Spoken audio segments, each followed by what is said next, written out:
Yo, yo, yo, what's up, guys? Name Phillip back again. Episode number 28. We are 28. It's going by fast, I think. It is. It is. It's kind of crazy. It is. Yeah, we got some stuff to talk about once again. This is going to be an era episode, so we're continuing our dive into the eras. The sets we're talking about specifically are kind of like an in-between limbo. It's technically WotC still, but that made people, brand it as what we know now today to be the E-Series or E-Reader era. So this is the last three sets of WotC: Expedition, Aquapolis, and Sky Ridge. And what comes to mind when you first think of those three sets? Incredible art. That is, without a doubt, the first thing that comes to mind, and it's not even close. I mean, there's other things that come to mind, like rarity, amazing hollow pattern, which kind of goes with the art, but we were going through it now, and it's just like, wow. I'll save it, obviously, but wow. If I'm not mistaken, I had this era as the best TCG era. When we did our ranking of the eras, and I'm going to stand by that. And I'm going to continue to stand by that for a while until this current era, like I said, could surpass it because of its illustration rares, but it's going to be hard. We'll see. Yeah, that's the first thing to come to mind. Of course, I've always known it as the E-Series or E-Reader era. Like I said, people, maybe I worded that a little weird at the beginning, but people assume this is just the EX era because this is kind of the spot where people dropped off. But it was Wizards of the Coast.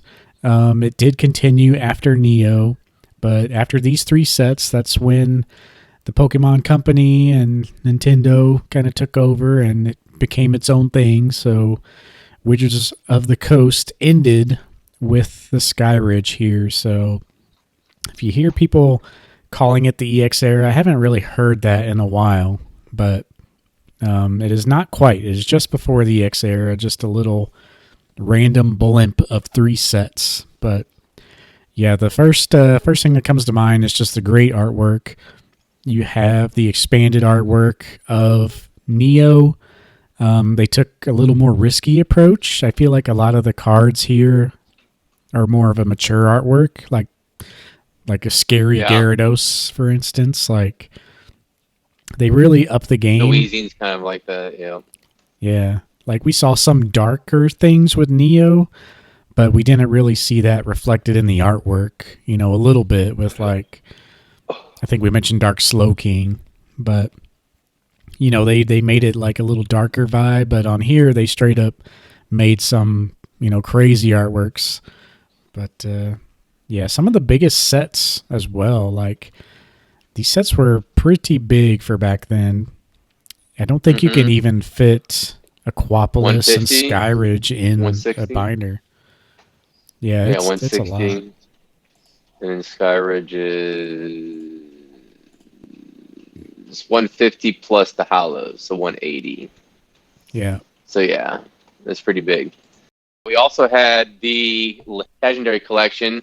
We did touch up on that one quite a bit last episode in terms of reprint sets, but it was also obviously one of the last ones before WotC stopped. It was before the e-reader sets, just before, but it was within the same calendar year, more or less. Well, within the same 12 months, I'll say that. Yeah. Of the e-reader sets. Yeah, well, not same calendar year, but within 12 months. Yeah, and so, I think they were, there's, if you check the Bubblepedia on here, there was I forget what I read. They were planning on making a Legendary Collection 2 and then another set as well. So it's kind of, it's kind of weird how that is, but yeah, so this was the time of the e-reader sets and the end of WotC, but I'll have to double check on that when we kind of pick up the other stuff. But WotC had plans to make a Legendary Collection 2 as well as another named set already. So, yeah, just a very, very cool time for Pokemon. You know, the reverse holos and legendary collection are pretty amazing. So, people were kind of tired of the base set already back then. But, Imagine that. yeah. Also, yeah, what about that timing for our reprint episode? You know, we'll go into that here very soon with the Yeah. news, but yeah, we will get into that a little bit more here soon. Let's go ahead and hop on into that news. There was a pretty big Pokemon Direct. Pretty what was it Pretty on big the? letdown. Yeah, it was just a couple days after our last episode went live, but I'm sure you guys heard all about it by the time you're listening to this. But people were wanting red and blue on the Switch. That didn't happen. They teased us. But yeah, I got quite a few other announcements. A new Pokemon live action, which on Netflix.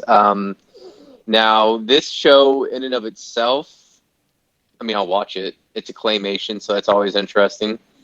But this show itself doesn't necessarily excite me, but the opportunities that it creates excites me.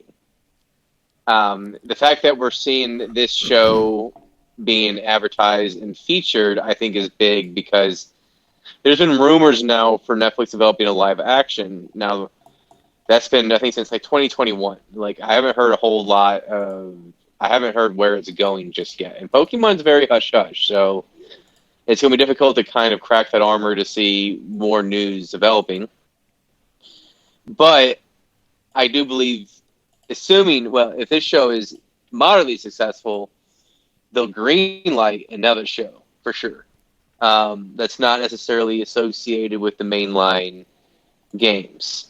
And I could even see them splitting off and even do like another side thing, or like they can make like an Arceus, like an Arceus like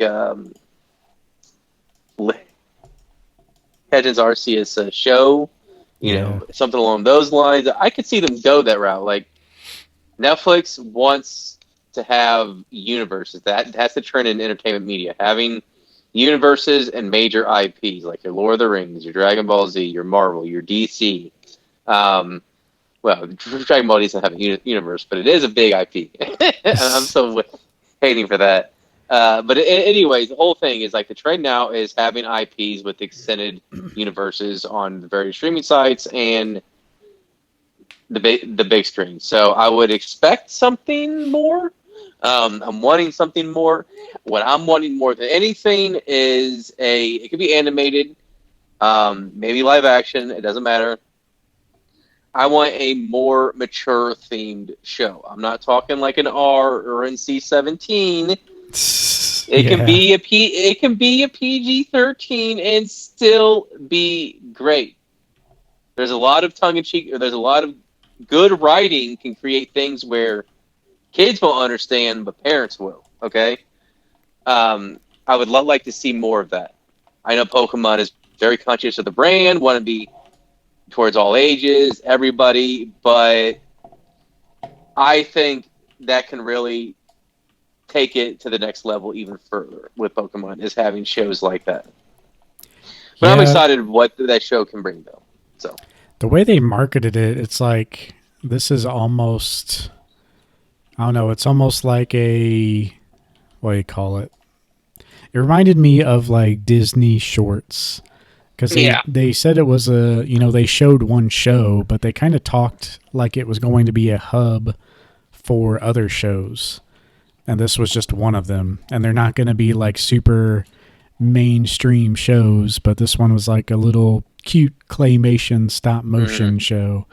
And they might have another one that's, from a small studio, stuff like that. Yeah, and they just have them all over the world, essentially, like these hotel. Yeah. Well, just different shows that they feature on the platform. Oh, I see. I see what you're saying now. Kind of like Disney Shorts, they a lot of Yeah. the producers and stuff at Disney make their own shorts eventually, and they have them all on Disney Plus where you could see. They're all like mini series in a way, but yeah, it'll be interesting to see. I was mostly, which just kind of surprised me, I was mostly excited for Pokemon Sleep and the new. Really? Yeah, and the new Poke. What was it? The Plus. Yeah, the plus plus is what they called it. Mm-hmm. That's cool until I realized you have to. It's like the OG Go Plus. You have to click on it. It's not like the Gotcha. So it's great. You can use Ultra Balls, but you have to keep on pressing it. And what that does is that just kills the battery. I thought it was just automatic still, but yeah, that kind of stinks if you got to press it.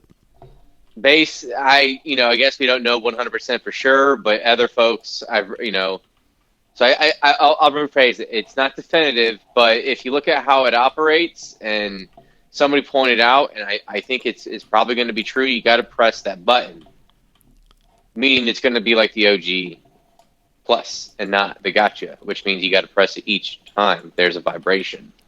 And if there's a vibration, that means the battery's going to die quick. Although I assume it's going to be USB rechargeable. Still, if it's like that, yeah, I won't be as excited. But it's kind of big too.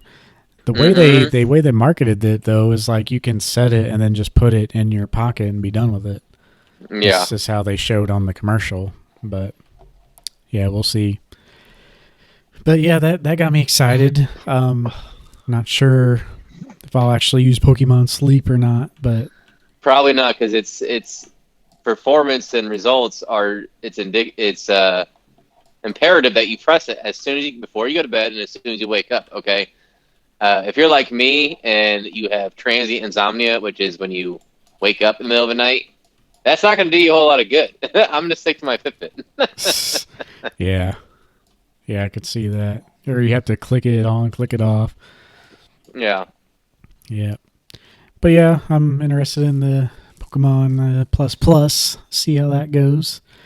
They had some, DLC available right after the show for a new Paradox Pokemon in Scarlet and Violet. Scarlet got this amazing, like T-Rex looking Suicune. Violet got this really crappy looking robotic Vivillon. So Scarlet definitely won that battle. But I think of the two, I think the Violet got the cooler future DLC. If it's how I'm seeing it, with the like rainbow turtle thing. Yeah, well, that should be for both games. It's for both that DLC. Yeah, but yeah, I'm sure the versions will have the DLC will have unique Pokemon each version, though. That's what I assumed. That's why I thought this like cool looking tortoise thing was just going to be for the Violet, but I guess I misinterpreted it. Yeah. So yeah, they did announce DLC for the future. One coming out this summer, one coming out this fall. So that'll be fun to play. I've actually been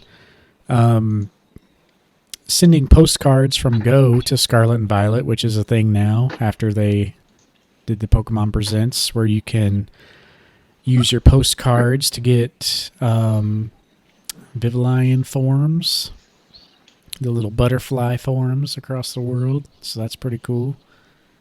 Been doing that each day since they announced that. But yeah, the problem with those games, Scarlet, the Paradox Pokemon go back in time, so they can, kind of make like ancient designs of Pokemon. Whereas Violet, they go to the future. And they pretty much just take the Pokemon and turn it into a robot. So it's kind of, lacks in the design department compared to Scarlet. But yeah, it's good though, like the games. But yeah, you should just see the Suicune compared to what Violet got. So Virizion is the name. I think I was saying Vivillon because I was... Yeah, I would say it's for Parisian is the name, and I mean it's okay, but Parisian's a lame Pokemon anyway, so Yeah. You can't make a lame Pokemon cool by just turning it into a piece of metal. the first mistake was giving Suicune, which is cool. That's a beast dog from Gen 2, and then was it is Parisian Gen 4 or 5? I can't remember. I think it's 5. Yeah, it's one of them, but you could have done other ones and not that one. Yeah. But I don't know. Yep. It's a weird choice. But for real, the Yeah. Suicune just looks way cool. And yeah, The the other does memes have not. already begun. Yeah. But probably the biggest news that people have been taking away from this, and the one we're going to be talking about, and just so coincidentally happened to be right after we did our reprint set, was the announcement of the classic trading card game box. This is a box. It's described as a premium product. So I think Ultra it was premium. yeah, I think it was already revealed to Japan to be like $250. Probably going to be 275. yeah, probably going to be 250 to 350 here. It is a nice looking box. It's essentially like a box that you open up and it's got everything you need to play the classic Pokemon game. So it folds up into like a play mat, but it's a play box. It has premium damage counters, premium poison counters, like, all the things you'd find in like a UPC, but, even more premium, ultra premium, if you will. So things look nice, but not only that, you get 3 decks, 2 copies of each, I assume, of the starter Pokemon, Charizard, Blastoise, and Venusaur from base set. You get reprints of those cards and decks entirely built around them. So, interesting. Yeah, I didn't go through the comments section, and I did with under the in Poke Beach, for this item, and I just started. I kind of lost it a little bit with one of the comment responses because of the meme. It's like 35,000 or $275, and it has a Charmander with the sunglasses, like kind of with the shades down. Like, excuse me. Mm-hmm. It's a really cool product. It's meant to be like a premium classic experience, like you bust out a fancy chess set. Like that's what they're going for here. And it is a very cool aesthetic. The reprints are very cool. They got hollow borders on them. Japanese ones, of course, look amazing, even more so than the English. So it is a nice collector's item. It would be cool just to sit down and bust this out and play and feel special. But I don't know. They'd have to price this at like 200, 250 tops. And I think they're going to be just over that. But we'll see where it ends up. Yeah. So when I first saw it, I thought the table thing was cool. And I was like, hey, you know what? I might get that. It looks so cool. And then I saw the base set reprints. And I'm like, oh, here we go. And, I don't want to give too much on this one because there's more I want to say. And there's a pretty good question I have for it later on in the show. So, before I was like, oh, the reprints, I did say in the last episode, I was like, the reprints are sometimes pretty cool. Like, I know there's a lot of people that really love base set, so they kind of feed that consumer base, and I was like, there's not really too much wrong, but they only do it like in my mind, I was like, they only do it every few years, really. This is 2 years after we got Celebrations, all right? You are wrong. Yeah, 2 years after we got Celebrations, we're now 7 years removed from Evolutions. We will probably get another one in 3 years for the 30th, or get something along those lines. So I'm going to be the one to say it. I'm tired of base set. Okay? All right? I grew up with base set. I was obviously a part of that OG era. I don't want to hear anybody, oh, you weren't there. No, I was there. Okay. Nostalgia is cool. It is. Nostalgia is fun. But sometimes when you just live in the past and that's all you kind of, that's what you immerse yourself in, it, it gets stale. Let's be real. That's why we got sequels, nonstop sequels and remakes. That's what everybody wants. Okay. Sometimes when you kind of stop trying to be creative about what you could do and just get nostalgic about what has been done and what worked, you lose track of what the future could hold and what creative things you could conjure up. And I think that the table's cool. I would love to have the table. But to be honest with you, I refuse to buy this item. I do. And you see a lot of people simping for it already. And I kind of understand it. Other part of me does not. I'd probably buy it if it was $200, but I mean, we already know it's going to be more than that. Mm-hmm. That doesn't include the tax. If you're buying from Japan, it doesn't include the shipping, which is going to be another $50. I mean, this item is going to be almost $350 if you're buying the Japanese product. Yeah. And it's like, are the decks even fun to play? Like, are they super competitive where, like, every game is close and it's, like, really fun decks? Like, that's a key component, too. Because if I buy this, I'm just going to be, keeping it as, like, a keepsake and then opening it to play every once in a while. But it's like I either go that route or, like, I buy the Charizard, just as a collectible. But it also wonders like how many people are going to actually break this thing up because it all comes together. So I will admit, so the foil pattern is pretty similar to the 25th, but it doesn't look to be 100% identical. It looks to be somewhat changed. Now, I do think the reprint of the Pikachu looks pretty nice, but the big three look too much like Celebrations. Yeah. And it looks like Celebrations, but instead of the stamp, you've got the CLL on the bottom left.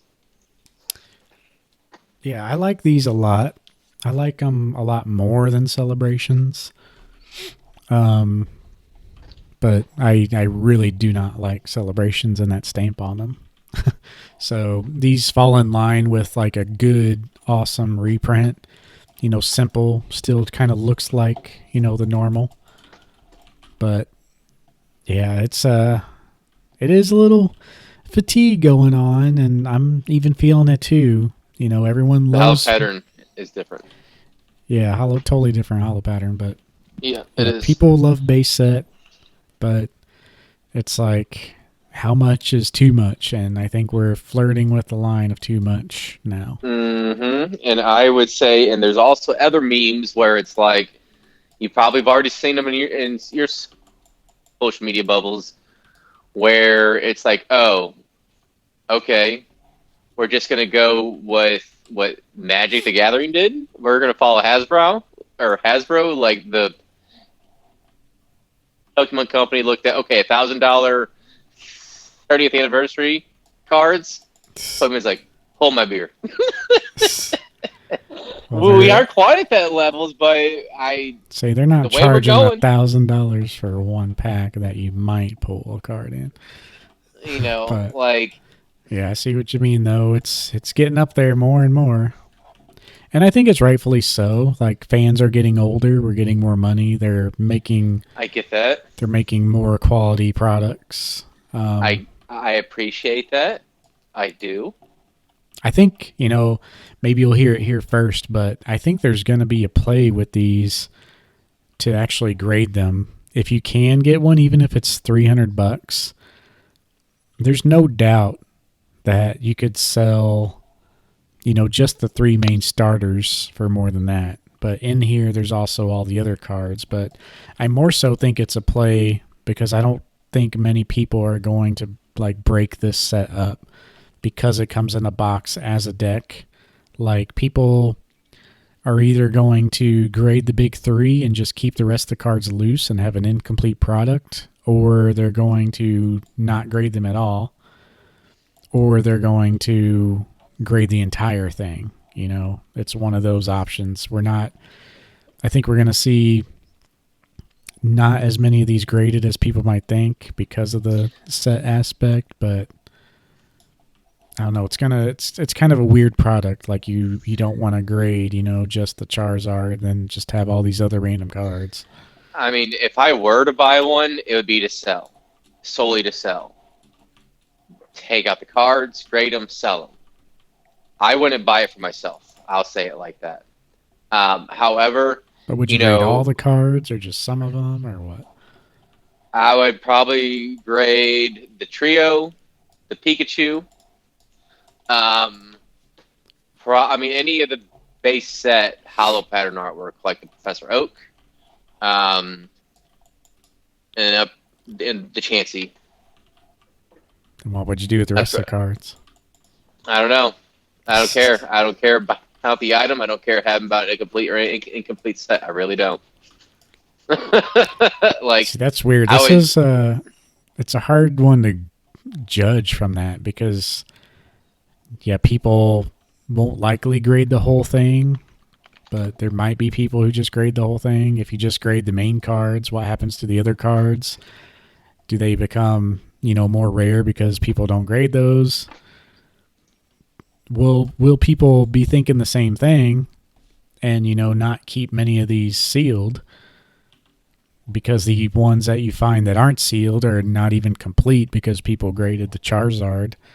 So would this be a stonker sealed product? I think it's definitely one of the standout products, just like the EV Heroes, if we're being honest. Like, I kind of think this is a winner product if you can get it at MSRP, but it will be a long hold. But it's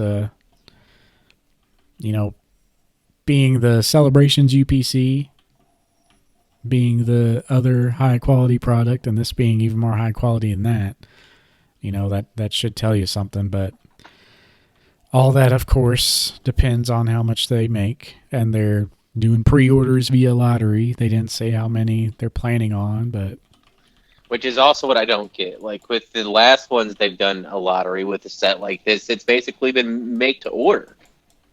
Yeah. So I don't understand about that. Why include it in your Pokemon Presents and then say it's a lottery system? I hate the lottery system too. Just because I've gotten charged and I've never gotten money back, and it's after two times. Like, so you're trying to go through communication. I haven't even tried to do communication because I just consider it a lost cost. So I don't want to do. You're not dealing with them though. You're dealing with a third party. I mean, I'm going through the Pokemon Center Japan.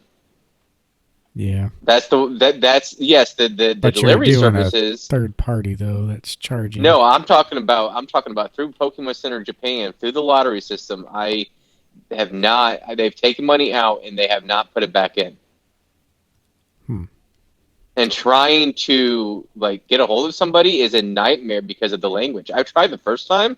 I stopped. I stopped. It's just a lost cause at this point. It is, and I'm not doing that with $50 or with a $40 item. Whatever it is, what it is. A $300 item. That makes me very anxious. Yeah, you should check into that though. Something's weird. Well, it's not like the third-party shipping service I'm having issues. They have never done me wrong. In fact, they've been immaculate. It's directly through the Japan. And the thing is, only they don't work with every single credit card. Yeah. So I can't use some of my credit cards because they aren't accepted.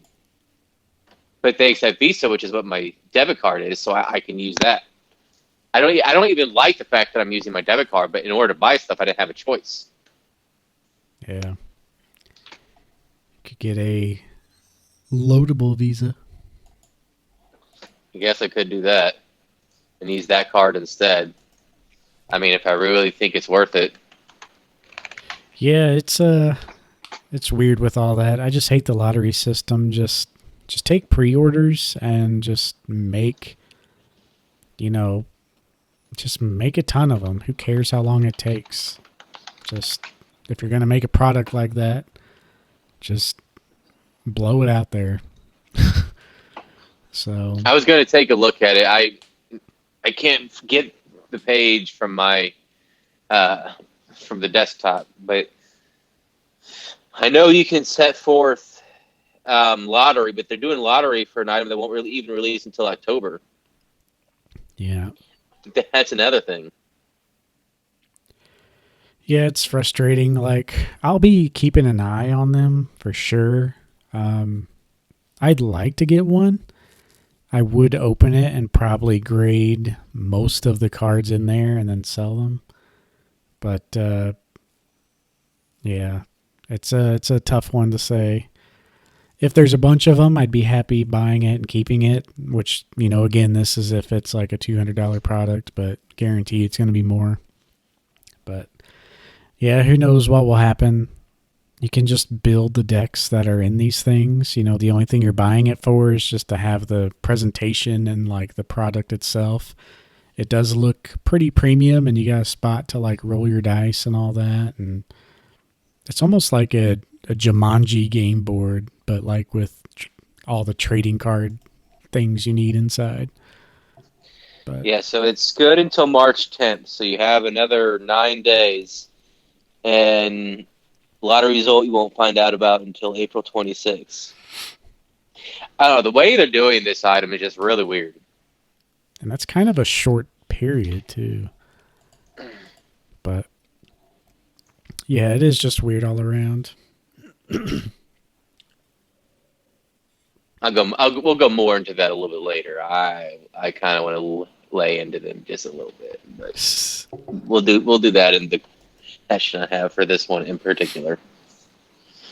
All right, well, I guess we'll pretty much just jump into the main then. We might have some more news that comes up. We're recording this a little early, so we might pop something else in, but yeah, how about jumping into the E-Series era? The E-Series, yeah. Some of the best art in the entire series, or in the entire TCG. Well, how many hollows do we got in the Expedition base set for the E-Readers? We got I think it's 33 or 32. I think it's 32 in all three sets. Yeah. So, yeah, the E-Series official name, like I said, don't get this confused with the OGEX era, but this is for sure the E-Series. This is the only three sets that had it, characterized by this thing called a e-reader, which you could like slide your cards across to like scan them in a way. So yeah, you can dig into that a little bit if you want, but there's essentially a barcode on the left-hand side and the bottom side of the cards themselves. So it's a really weird, design. You could tell they were just trying something new. It doesn't really look that good if, you're not nostalgic to the sets. All the cards have this. The border is thicker on the left and bottom for that reason. And yeah, if you're like just starting out looking at these sets, it is kind of weird seeing that. And they do look like, kind of almost dumb in a way. They don't really look that nice, but the artwork is easy to look past that. And yeah, it's just amazing artwork. The 32 hollows, so how it happens to be like in the Expedition set, the first 32 cards are hollows, and the following 32 cards feature the same cards that were in the hollows, but as non-hollow versions. So every 32 cards that were hollows also have a non-hollow. There is some different cards though. For instance, like the Charizards. Yeah, the Blastoise has like 2 non-hollows. To me, it looks like they, for like certain cards, like Blastoise and Charizard, they picked a card with like artwork on it, and then they picked a card that was like almost like a CGI rendering of it. So there's 2 of both worlds there. Blastoise Hollow, he's like, it's the artwork version, kind of underwater, looks amazing. And for whatever reason, they picked the dorkiest looking Charizard in the entire library of Charizards, and they made that one the hollow.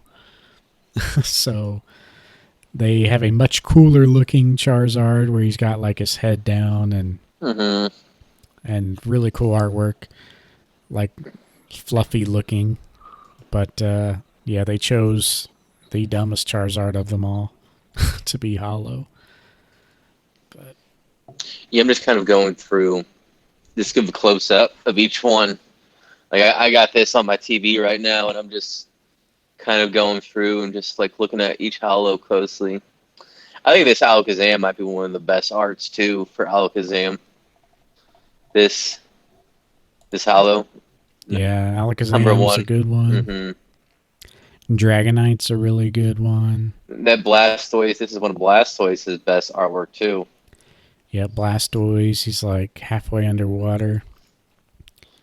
The Butterfree's pretty quaint though. It reminds me of the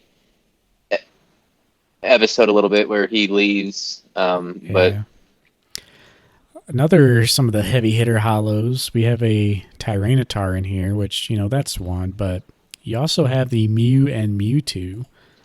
And these are considered some of the most beautiful set cards of Mew and Mewtwo out of all sets. They got great poses, great hollow pattern, great aesthetic to them.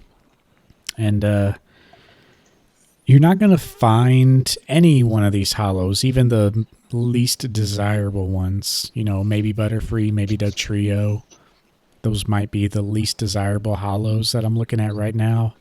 Those are still like $30-$40. They'll still run you the price of Neos in near mint condition. So you got to keep an eye out for that. The problem is like there's a lot of amazing cards. Alakazam, Blastoise, Charizard, Dragonite, Mew, Mewtwo, Gengar.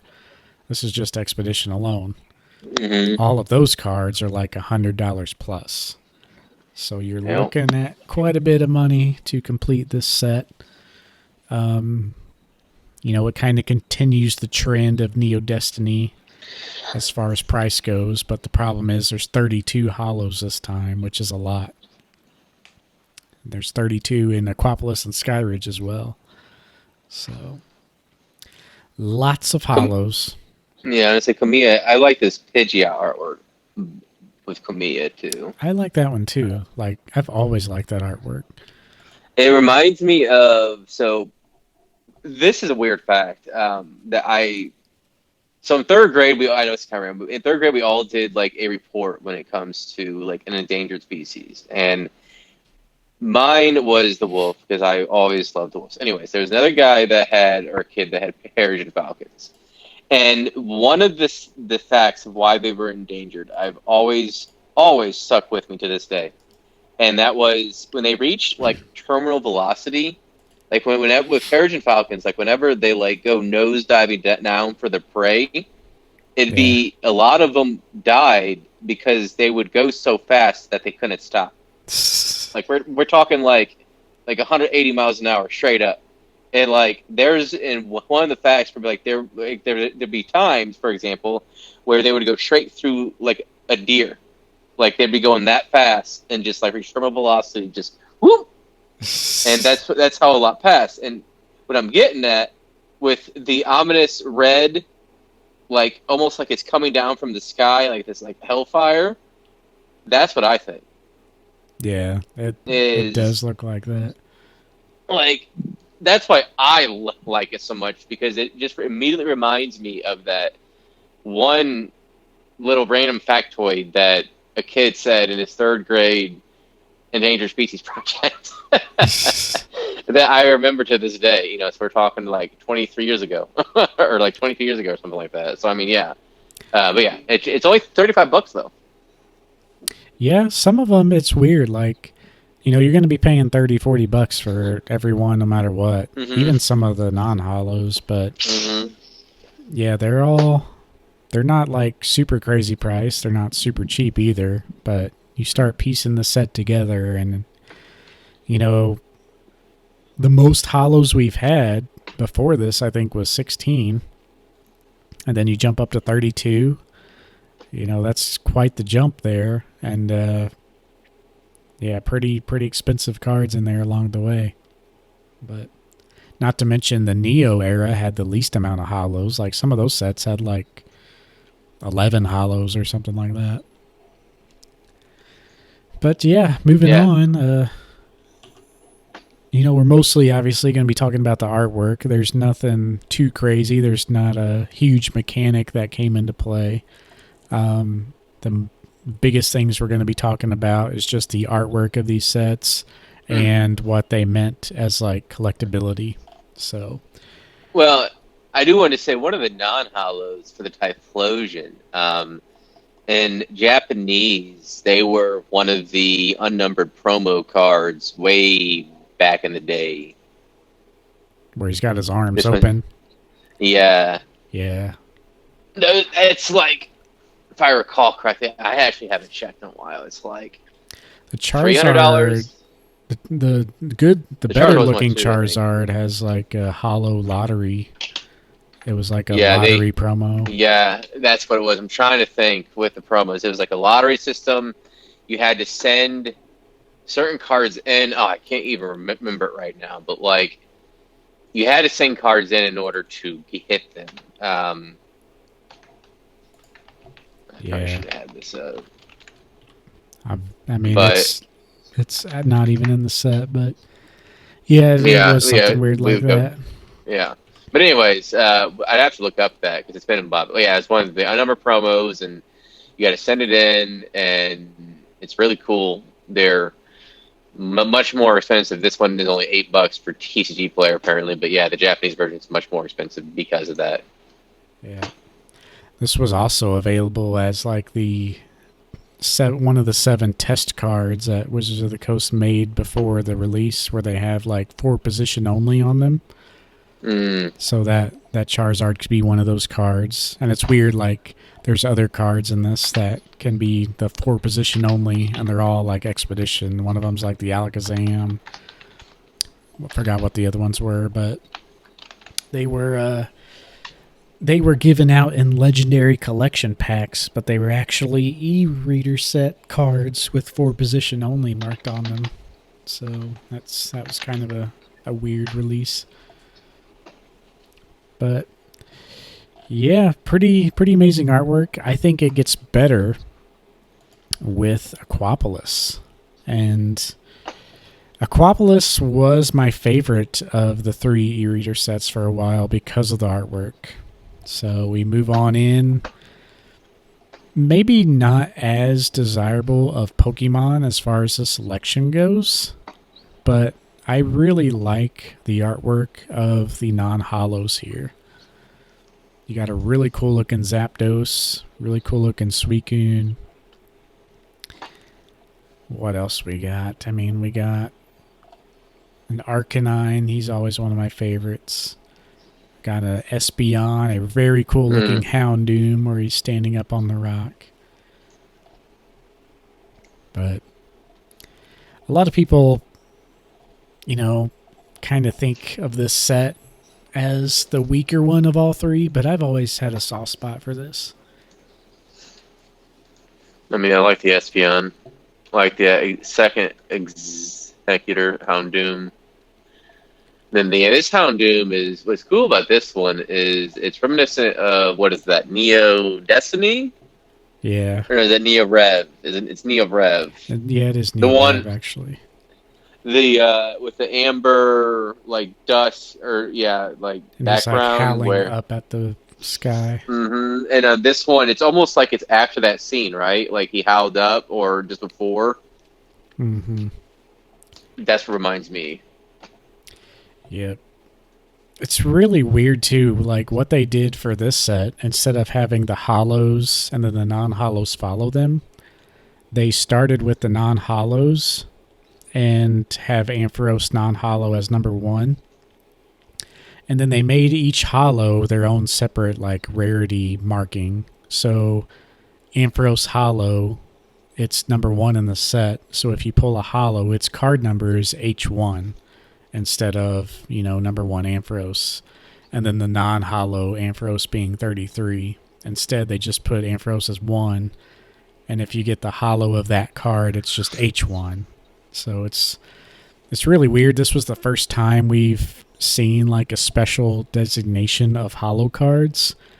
I think it's the only time we've seen it aside from, this and Skyridge. So yeah, really weird there. But once again, Umbreon. Yeah, it's a nice one too. Mm-hmm. Once again, 32 hollows, and yeah, they look amazing. That is one of Umbreon's. In your opinion, just randomly, just off the top of your head, what would you say that hollow Umbreon sits for top 5, or just say like as far as Umbreon artworks is concerned? Where would you think it's at? The new one or this one in this set? The Umbreon hollow in this set. What number is it? I don't think there is a hollow Umbreon on this one. The 41. Here. Yeah, hollows only go to 32. Japanese, because that Umbreon's a hollow.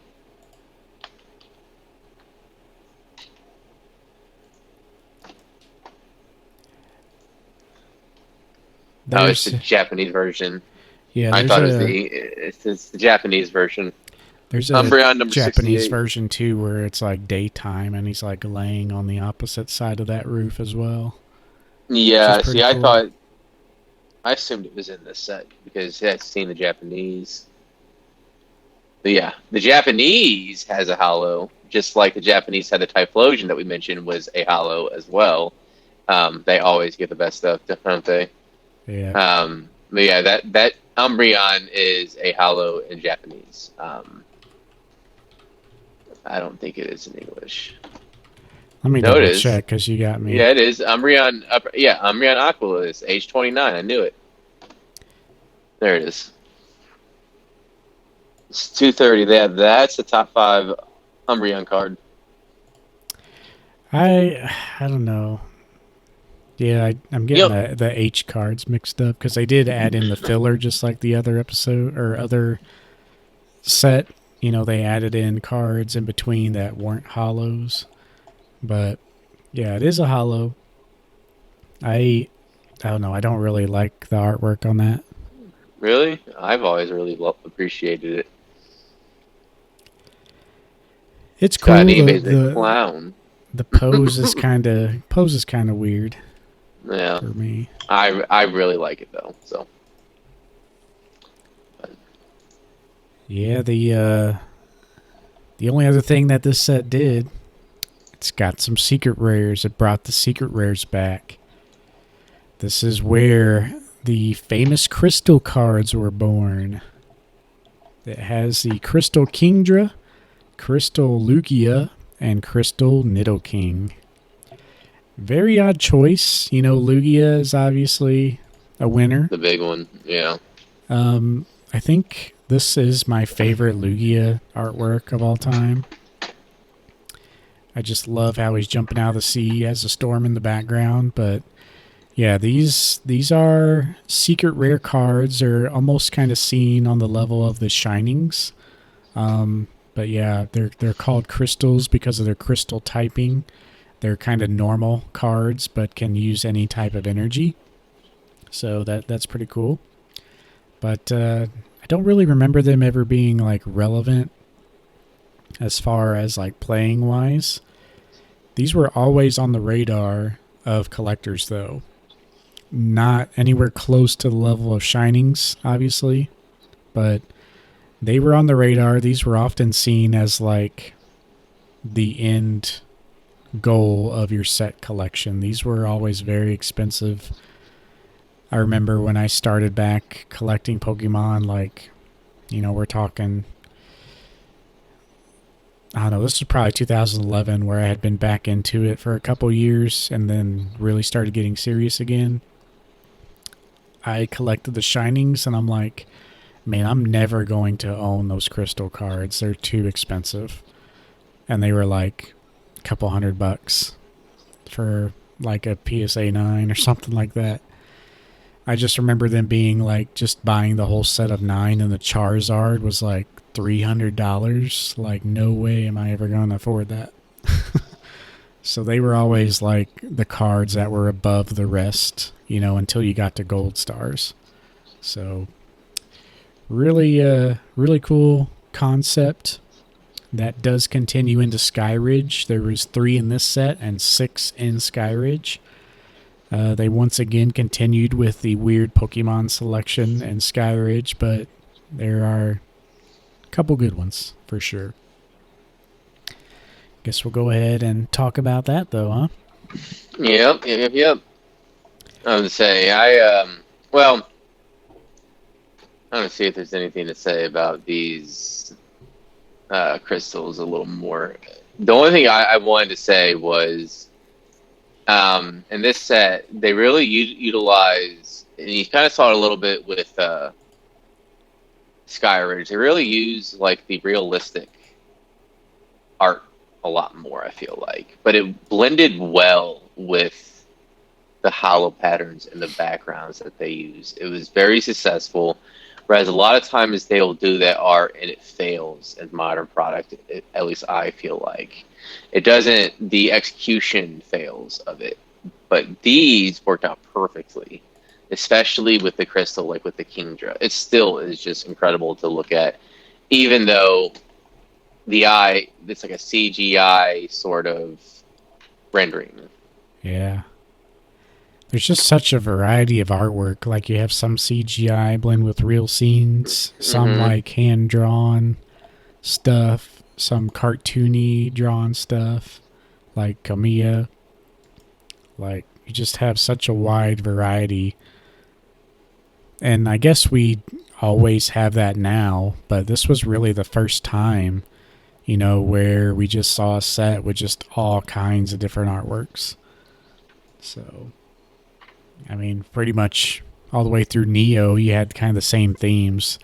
The gym sets really changed it up, but you kind of, if you just show a picture of a gym set card, you can kind of tell it fits into that theme. On this, it's like all over the place, and it's really, really nice to see. You never know what you're going to get when you just pull out a random card of the set.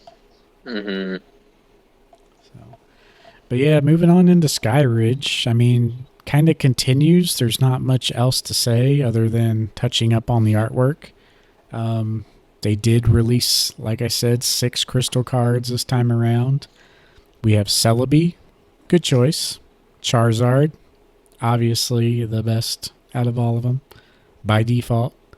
It does have a really nice artwork, though, too. I really like the Charizard. Like, it's almost like a cartoony Charizard pose, but it actually looks good, the pose that he's in. So, I've always liked this Charizard.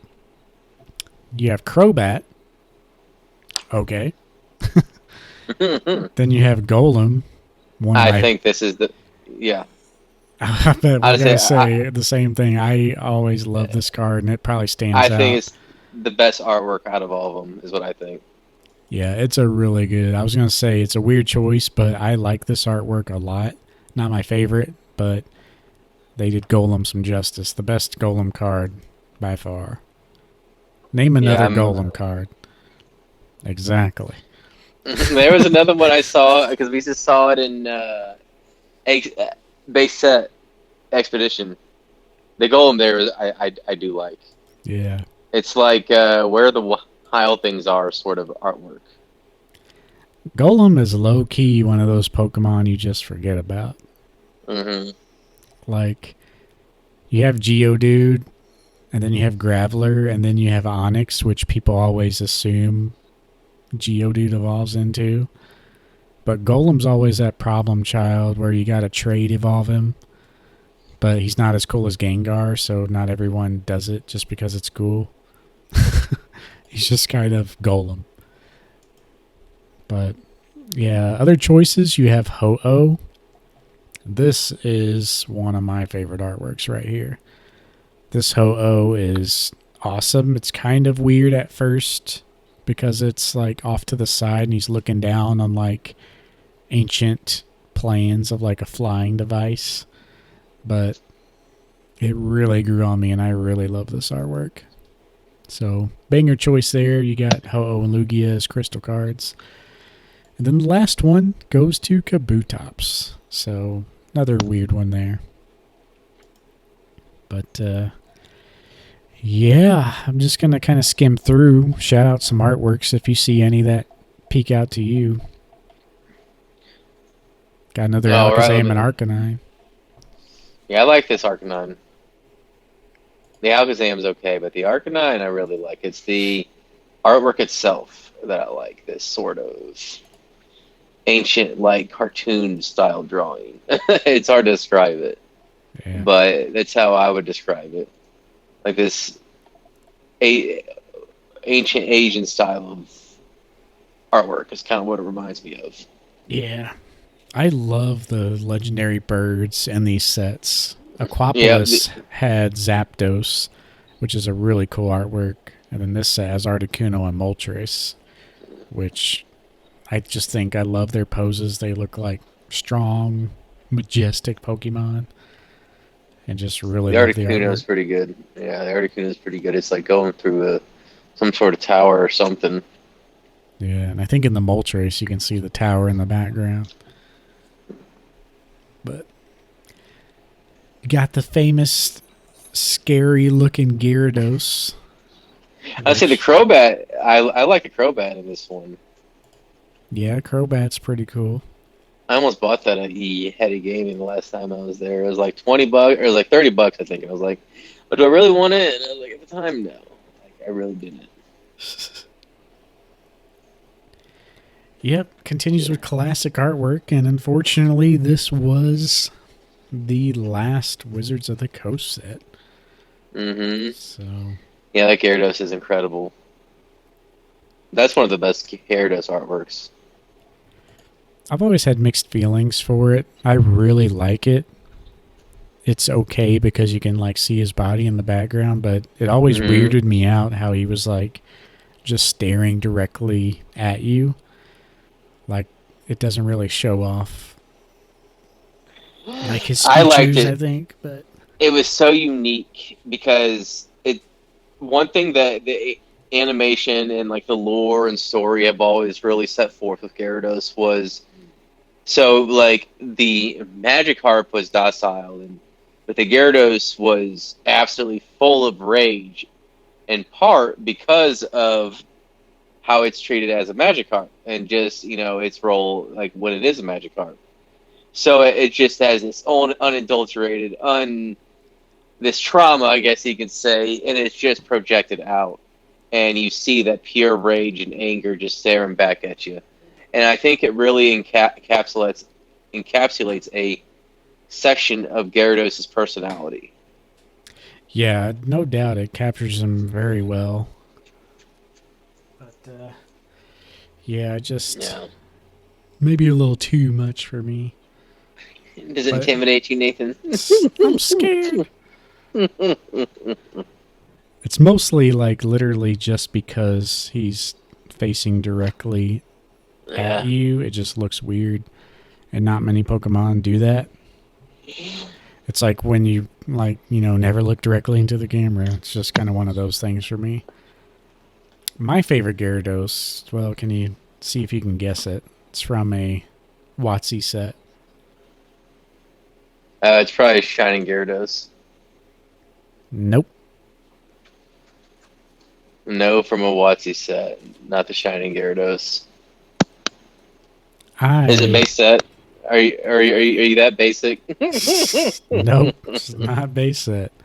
Okay, yeah, I it's I probably one of the put gym heroes, maybe. I put the Shining Gyarados on the level as this one. Like, I love the card; it represents him well, but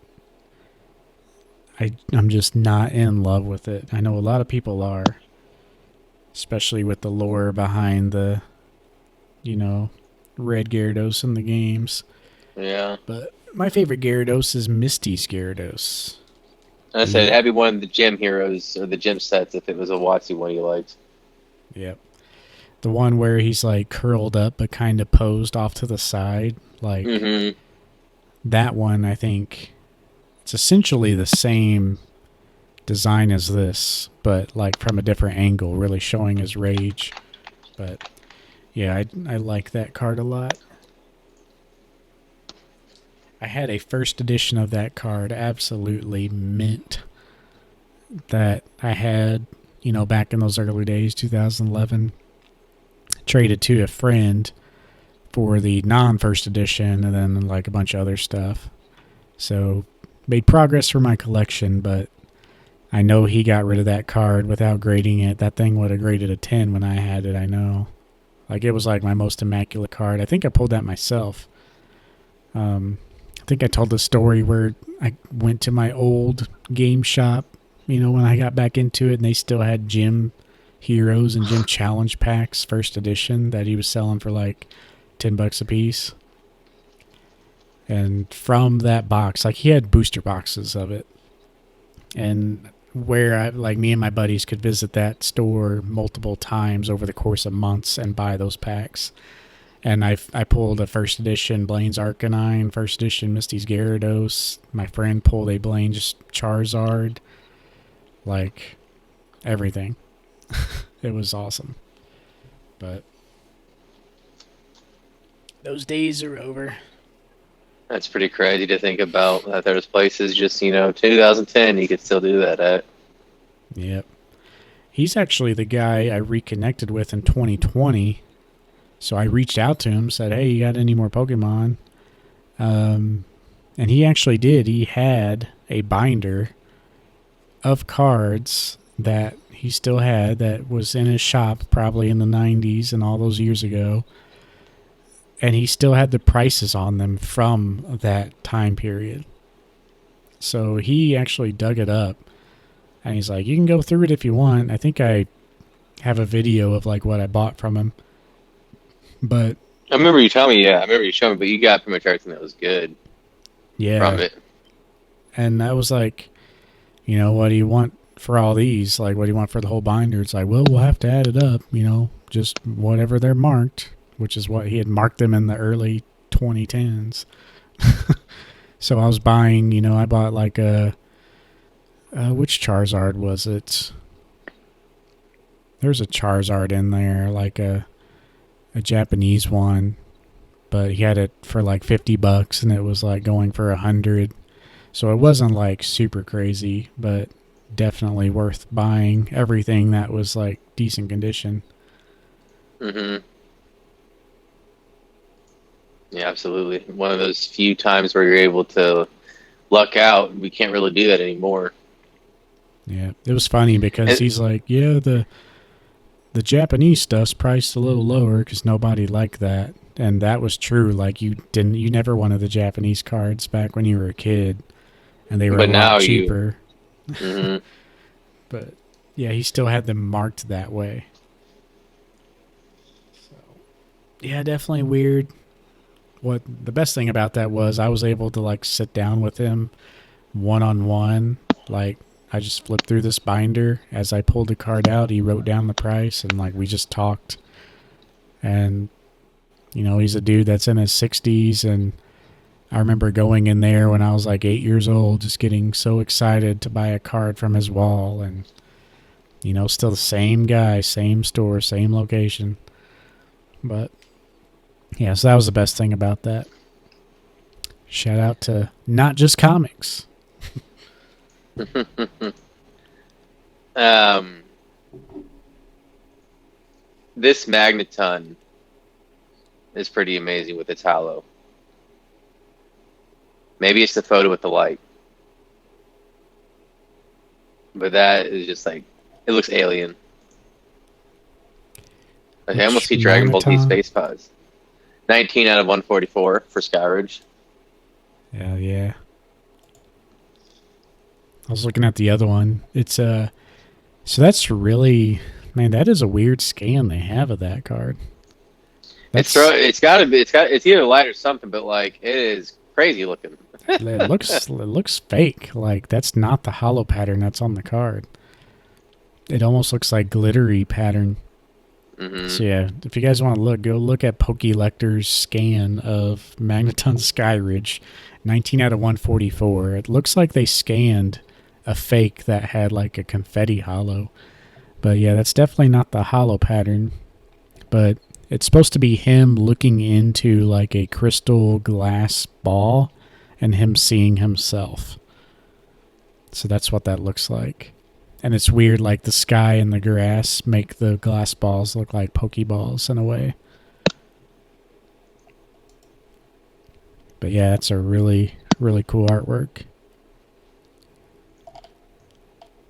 Trying to find him down low. I think should have the non-hollow somewhere. That Poliwrath is pretty good with Aerodactyl in the background. That's pretty cool.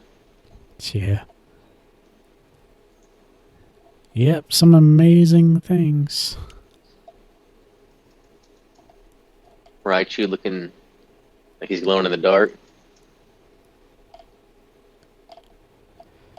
But yeah, the one other thing I wanted to touch on, with these sets, they were, like we said, and obviously you can tell there really isn't much to talk about. It's just another set, just unique with the artwork. But as far as collectability goes with these, you can commonly find them today in decent condition. They're hard to find in general, but if you do find them, odds are, for some reason, these cards are in better condition than most other WotC stuff you find. Granted, that's why they're so expensive, because I think there was less of them made. Pokemon wasn't, it was kind of trickling down at this point. But, yeah, for some reason, the card stock on these were really, really good. You could tell. Go ahead. Honestly, I think they did that on purpose because of what its use was supposed to be for. Yeah. It's kind of what I'm thinking. Like, you can definitely see them, the like shift the Game from Boy. Neo to this.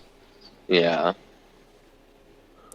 But yeah, it's like either you find these cards like totally destroyed or like really good condition. But yeah, collectability wise, people love them. They're definitely good sets to buy. A lot of people don't collect into this. Most people, only want the originals. Most people who want more usually stop at Neo. I have these complete sets, as non-hollows. I don't have the hollows, though. It's just one of those things, like, if you buy the non-hollows, you get all of the artwork right there. So it's not like other sets where you're missing some cards. So maybe I'll buy them eventually, but I just wanted to have them for the artwork, so I have the non-hollow sets.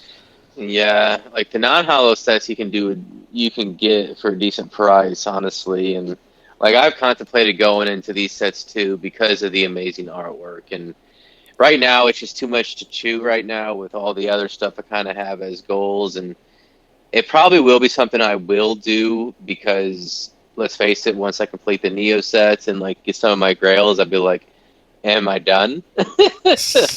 Like, the whole thing with Modern is fun to just kind of collect, but like most of Modern isn't needed for core collection, and I like collecting Ultra Modern because it's cheap. You can go to a lot of stores, get several illustration rares for under like $5-10, and it's fun because you're enjoying the hobby on the cheap, and you have this amazing artwork. Yeah, so that's how I see a lot of the Ultra Modern cards is like that.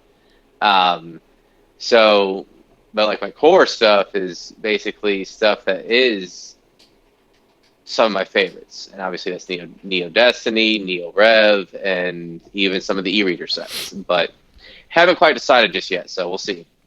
That's exactly how I think of it too. Like, it's one of those things that's there. It's like, okay, if I have nothing else to collect, maybe every paycheck I'll just buy one of these. And 92 paychecks later, or 96 paychecks later, I'll have it done, and then I'll be done. Like, yeah, over a period of like half a decade or like a decade, you know, that's Yeah. kind of what I'm thinking. That's kind of how I was seeing it as. It's something because it is pricey. You can't do it all at once. And like, you know, the crystals do get really, really pricey.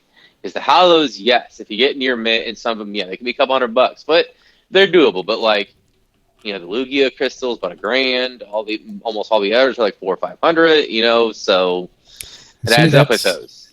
that's why it's bad with me though, because like I have those, like I do have the crystals, so I guess I do Mm-hmm. have the hollows there, but it's like it's just the normal hollows that I'm missing. So it's like, yeah, part of me just wants to just get it done, go for it, but yeah, it'd be a fun project to where like if I was done and didn't want to collect things, it's like, okay, so this week's card is this, and I can spend like 2 weeks, a pay period searching for the one card that I want to buy and then buy it. And then wait for that to Yeah. come into the mail. And then next paycheck, search for one other card and like really take my Or time with it. yeah, and just get nothing lower than highly played. Yeah. It'd be fun to like prolong my collecting in like a slow way. That would be fun where I could still search on eBay every other week, do some digging. But I guess that's pretty much it to really mention about the sets themselves. Did you have anything else you wanted to touch on? I don't really think so. Like we kind of mentioned, you know, a lot of times the things that set these sets apart is their artwork, and that's, in my opinion, beyond the fact that they're also the last era of WotC. I feel like the most notable things that these cards contributed to the Pokemon TCG is its artwork. Yeah. And I think you will find, as far as you know, you can take any maybe Skyridge or Expedition, and Skyridge especially, you could argue that that's probably a top 5 set artwork all time. Yeah. A lot of people think these are the top. Mm-hmm. And yeah, I easily see why once you get to digging through them a little bit. Mm-hmm. Absolutely. But yeah, I guess we'll wrap it up there. We'll just jump into questions. I kind of had the question last episode. Not really having one this episode, but I understand you got one. Oh, don't worry. So yeah, we got you covered. Let's just jump into your question. Okay. Is Pokemon entering Magic territory with their clear abuse at base sets hold on the community? Clear abuse. Clear abuse. He's reparations. I'm tired of it. $275 for a lottery. Not even made to order like previous Japanese collection boxes, like the 25th anniversary and that's just collector box. Like I feel like they're going to change it. They did with the Ashes collector's box. They changed it with the period you were allowed to submit your orders. And maybe they're going to do that again with this one. And it's basically a make to order, but we're trying to get people to impulse buy. I don't know. But, I mean, who knows? It's probably part of it. I mean, at this point, this is the first time I can say with the Pokemon Company, the first real time I can say it's a cash grab, more or less. That's exactly what it is. And it's hard for me to view them in a different light once I see this. I've always kind of saw them as very fatherly, almost parent, like, lovingly, almost like a parent amongst its consumer base. Yes, we are the cash cows. We give them money. I totally get that. Yeah, they don't get the same quality for American products, but you know what? That's more or less the way things are in America, unfortunately, with modern products, with the throwaway culture. That's just kind of how it is. So I don't hold that against them. However, this draws a line at that. And clear abuse. The clear abuse of the community. Somebody think of the children. No, that's from The Simpsons too, by the way. But I feel like we're entering that territory. I know other people don't quite believe that. Some people do. It's like I've noticed now amongst Elite Forum subs, amongst various subreddits, it seems like either it's a very vocal portion of the community or it's a growing portion of the community that is starting to have this opinion. Obviously, it still sells. But a lot of people that are going to be buying this are going to be more of your more passionate people, right? You would think. People that might have more individuals who are base set jaded. There's people, they're taking advantage in some ways, the folks that feel like they have to have it because it's a base set Charizard. But how many times do you reprint it? Like on our post that we had what, 9 base set Charizards? 9 Charizards. More than that. But yeah. Well, and then go ahead and add this one to it. And I guarantee you we're going to get another one before the end of the decade. Hell, we might even get one this Christmas. Besides this one. You get a 2-for-1 sale. So my thoughts on it, it is a little much, obviously. It wouldn't be too much if they spread the love. Like we said before, it's not just, oh, here's another base set. It's like we've never had a Johto equivalent thing ever. Mm-hmm. Johto Lugia, the other most iconic card, never has had a product like this. Maybe they're worried it won't sell as much, but maybe we think it will because we're in our social bubble where everyone loves Neo, and that's just not the norm.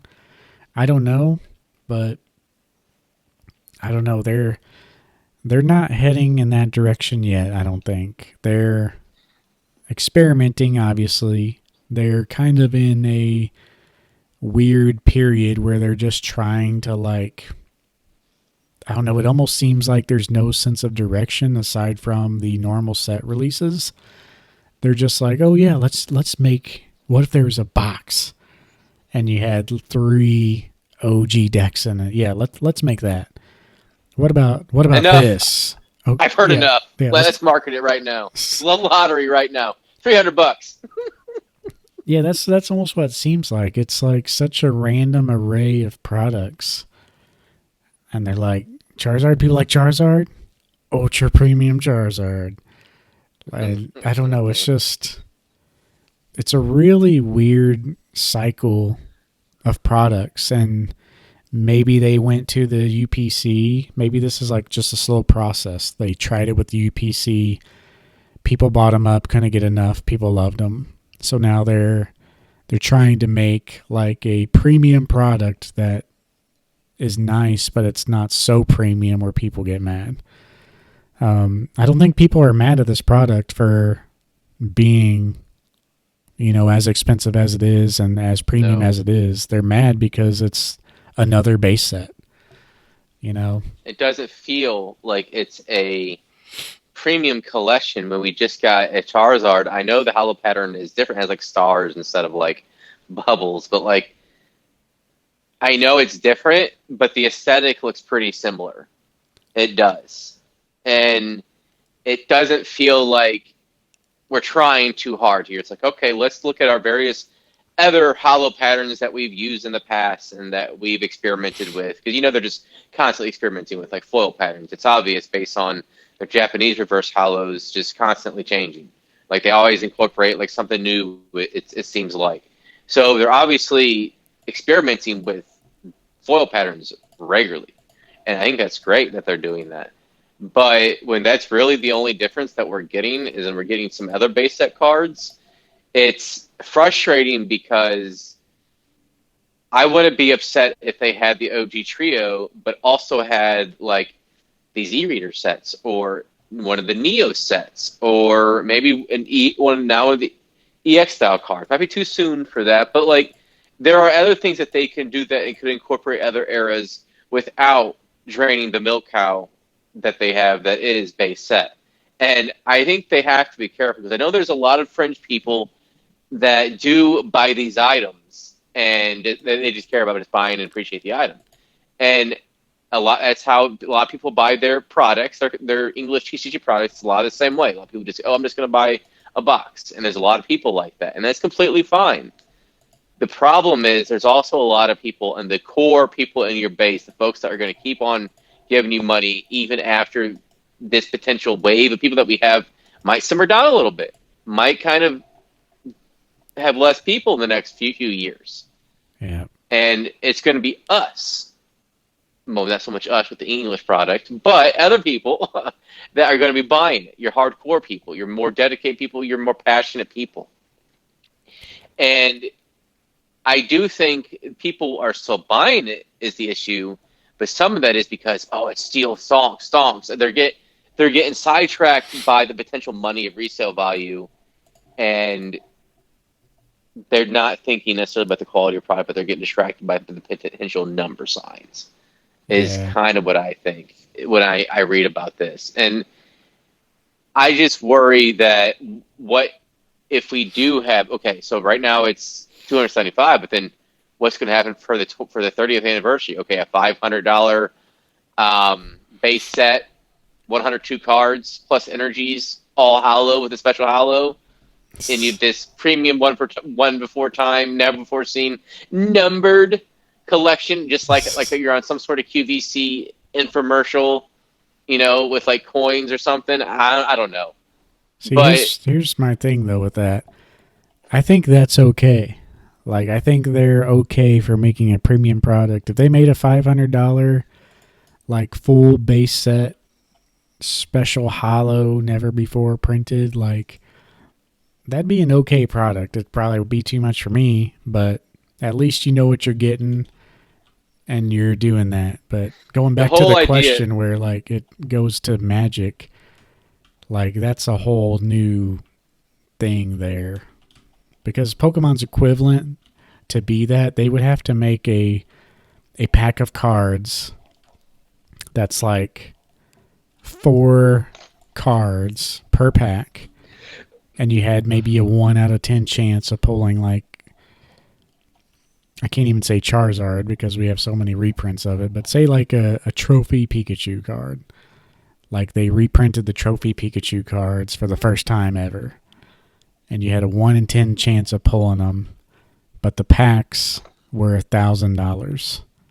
So you paid $1,000 for a pack to maybe get a reprint of one card you like. But the odds are still not in your favor. Like that's Magic level. Right there. What I was getting at was talking about that item is it's basically the same shit with the different foil. That's basically exactly what it is. I mean, it's not the price point. I would spend $1,000 if it were like various very special hollow of the WotC era. Like the top 25 cards from like the WotC era and a brand new never before used foil. Some sort of premium, but it's like 500,000 that you can have like hung up or in cards in whatever, and your binders, something neat like that. I would be all for something like that. Absolutely. That's something I could appreciate. The problem is the lack of creativity with the $500 price tag that I have issues with. And just assuming that people are going to buy it just because it's base set. Yeah. The problem is that we kind of mentioned this with their games. Is like Pokemon is not even trying anymore with their games or Game Fruit. Yeah, I see what you mean. Like, it's definitely wearing down. But another thing with the Magic thing is like the card that people were chasing was a card that's never even been reprinted because it was like, you know, the Black Lotus. And Magic's thing is like, you know, those cards are never to be reprinted. But that's another aspect because Magic is mostly on the playable side where Pokemon is collecting. So Pokemon can reprint things, but it's mostly collectible. So they can have more medium priced products rather than one super expensive product like Magic. But yeah, Magic's got some some other problems going on, like going against their values or what they said their values were, years back when Magic was actually good. But yeah, definitely see the change. I feel like Pokemon's figuring it out. I think we will see even more expensive products. I guarantee you we're going to see several $1,000 items, because we mentioned as our demographic grows with their income and their buying power, we should see the hobby develop with it, and that includes Pokemon. Yeah, and I think that's why, like, they're gonna grow with us, and that's what people want. Bring it on. If it's too much or you're priced out, then that's it.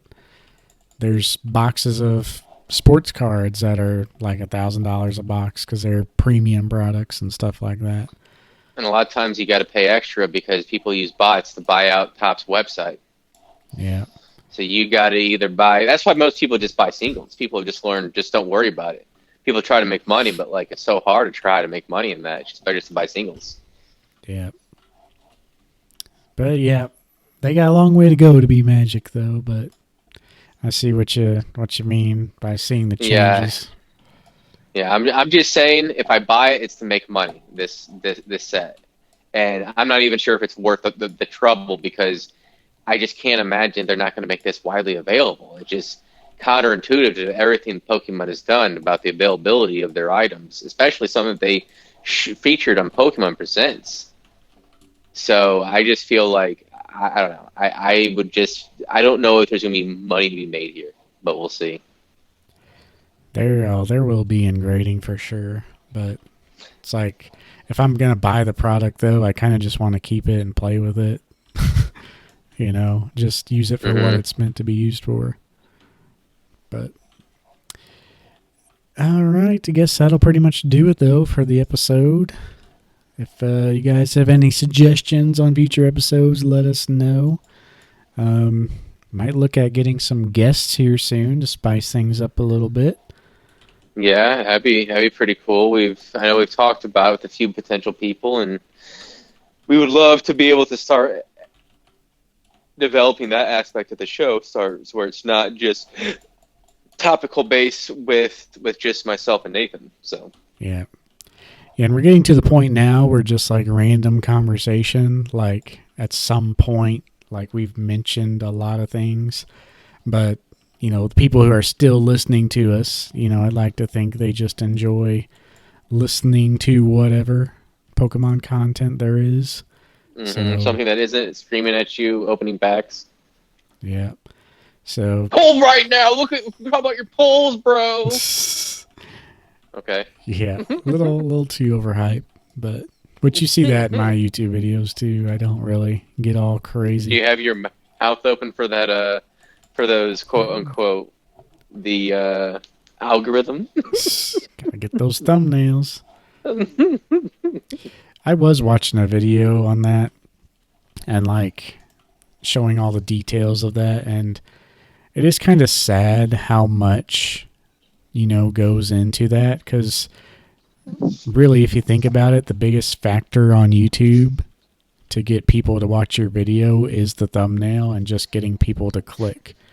Like, that is step one. So it really, I don't know, it's really annoying that that's become the culture. Like, you have to do that just to get noticed, because that's what, filthy casual people do to click on video. They're like, oh, he looks really excited. Click. Well, that's you got to have that clickbait headline to get people, to respond. So. But yep, that's step one. And then like every 10 seconds of your video, you have to like give them a reason to watch the next 10 seconds. So it's like a continuous 10-second loop of stay on my video. But yeah, it's very annoying, and I've kind of become a little numb to it, but I've also just stopped watching a lot of that. But anyway, Let us know what y'all think, and we'll catch you in the next one.